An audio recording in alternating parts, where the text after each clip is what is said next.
By the quiet river, where time moves at its own rhythm, stands a painted stork, elegant, still, and radiant, like a brushstroke of life against water's canvas.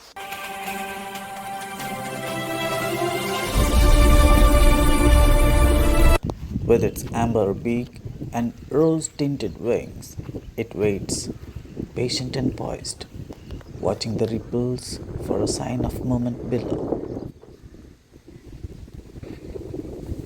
In its silence lies grace, in its stillness, purpose. Every glance, every step, a lesson in patience written by nature itself.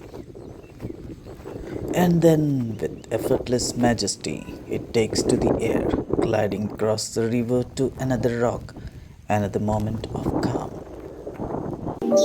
In a world that rushes, the painted stork reminds us beauty often belongs to those who wait.